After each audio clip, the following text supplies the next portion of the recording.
Nú kynnir starfshópur Kamps með stolti stuttmyndina Vitundarvakningu sem fjallar jafnréttismál.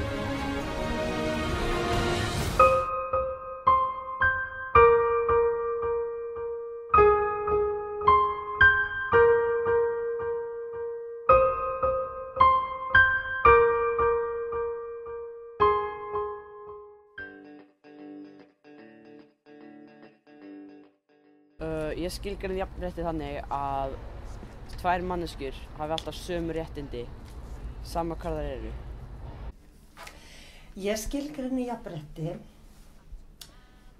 sem jafnan rétt alls lífs á jörðinni til þess að njóta virðingar og vera elskaður. Og þá á ég við náttúrulega mannfólkið en líka dýrin, allt sem lifir. Jafnrétti fyrir mér bara jafnréttur beggja kynja og tækifæri. Ég skilgreini jafnrétti þannig að það eru allir jafnrétthláir, burtséð frá aldri, kynhneigð, kyni, hörundslit og hvort sem viðkomandi fatlaður eða ekki fatlaður. Og aldur, ég með rosalega fókus á aldur því að það oft litið niður á krakka eins og þeir hafa ekki frábærar hugmyndir að geta ekki gert eitthvað ógeðslega kúl.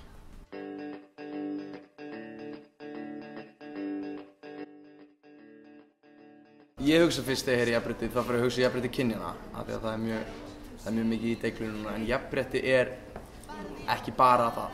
Jafnrétti bara skilvirðing, allra til alls. Hvað dettur mér í hug? Hvað dettur mér í hug þegar ég heyri orðið jafnrétti? Það er þessi endalausa frábæra barátta sem á sér stað, sem það er ennþá langt í land en smám saman kannski náum við að fikrast þangað. Það fyrsta sem ég hugsa þegar ég heyri jafnrétti líklega bara mannréttindi og að fólk einhvern veginn fá að njóta sín til hins fullsta að þeim sé ekki mismunað.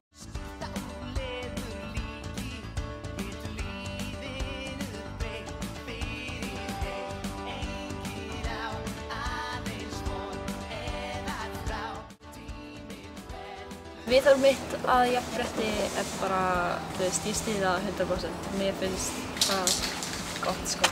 Bæta það sums þar. Það frekar gott á Íslandi meðan við annars staðar. Bara það sko, á Íslandi jafnrétti á svona góðu stigi meðan við öðrum stöðum í heiminum. Það mætti bæta alveg.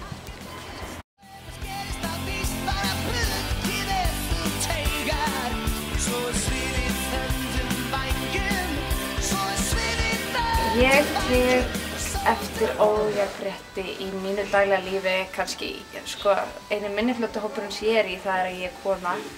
Þannig að ég tek eftir því að ég fæ oft ekki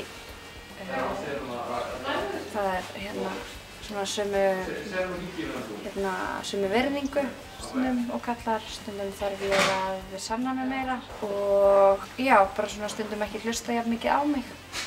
Við tökum eftir ójafnrétti á hverjum einasta degi, bara gagnvart kvenfólki og gagnvart útlendingum, alveg ógeðslega mikið, rosalega mikið því. Þannig já, maður bara daglega á klukkutíma fresti þá verður maður varið einhvers konar ójafnrétti á Íslandi. Ég held að flestir upplifi ójafnrétti einhvern tímann á lífsleiðinni.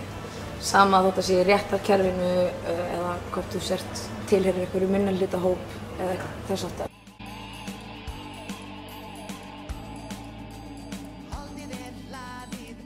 Hef ég lent í einhverju ójafnrétti? Já, það er til dæmis eins og varðandi klæðaburð þegar maður var yngri. Þetta er kannski aðeins farið að feita út núna. Ég veit ekki hvort krakkar nota mikið ennþá, en til þess að segja klæður þið þakkalega eða hommalegur. Ekki láta þessu stelpa. Þetta er svona hluti sem ég hef fengið á mig persónulega. Þetta við erum að nota eðlilegan hlut sem niðurlæging.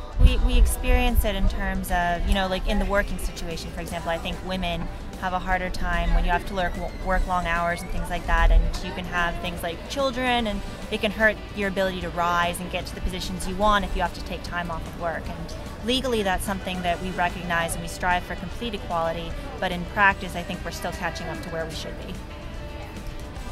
Sko, við sem hvítir karlmenn á Íslandi verðum fyrir minnstu ójafnrétti, sannlega bara í heiminum, skilur við. En auðvitað, maður finnur fyrir því. Já, þegar ég bjóti eftir þá hringdi ég og manneskjan heyrði að ég var með hreim og dónalegur. Ég hef aldrei lent í það, ég var svo hissa og ógeðslega dónalegur og ég var alveg bara pirraður, ætlaði að hringja og kvarta og svo bara, ég var bara að slaka á þessum tökum. En það var mjög skrítið að vera því ég hef aldrei lent í því. Já, ég hef alveg lent í ójafnrétti sjálf, bara varðandi mína kynvitund, að fólk vill ekki viðurkenna mig sem konu eða vill ekki viðurkenna mína kynvitund eða segir að ég sé veik eða einhvern veginn bara svona dregur í efa mig sem persónu.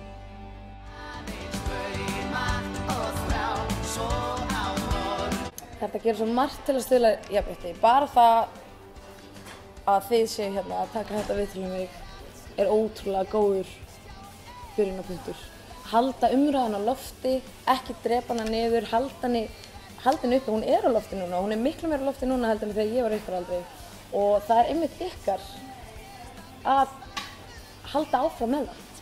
Bara, ég held að það sé besta leiðin, halda umræðan á lofti og öðru líka svolítið ykkar. Og þú veist, yngri kynslóðir, mér finnst það, yngri kynslóðir eiga ögra þeim eldri. Maður bara byrjar inn í huganum á sér og gáir, svona, er ég með þetta alveg á hreinu? Þetta að gera svona baráttur, eins og Fríða Nýrgúl, það var jafnréttisbarátta og alls konar baráttur hérna heim. Ég held að það sé fyrst og fremst bara svona verkefni eins og þið eru að gera, bara verkefni sem að vekja unga fólki til umhugsunar og sem sagt að stuðla því að jafnrétti sé eitthvað sem ungt fólk hefur í huga dagsdaglega. Leið við náum því að þá held ég að við séum komin á góða leið því að gamla fólki deyr fljótlega, það skiptir ekki öllum. Ég hef verið kölluð ljóska. Feit. Tussa. Möðurfeðg. Stöngull. Útgjöf. Kettlung. Píka. Tussa. Faggi. Bitch. Feit. Heimskip. Aumingi. Hvítubolla. Miðaldra kallpungur. Hóra. Upphaus. Píka. Gerk. Tussa. Kvenréttindakona. Ljón. Verum við sjálf. Verum við sjálf. Verum við sjálf. Verum við sjálf. Verum við sjálf. Verum við sjálf. Verum við sjálf. Verum við sjálf. Verum við sjálf. Verum við sjálf. Verum við sjálf. Verum við sjálf. Verum við sjálf. Verum við sjálf.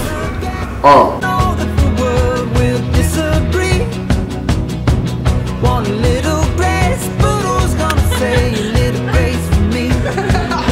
We know the fire waits underneath us all, and sinners the same. Girl, you now down, leave us bound to the tracks of the train.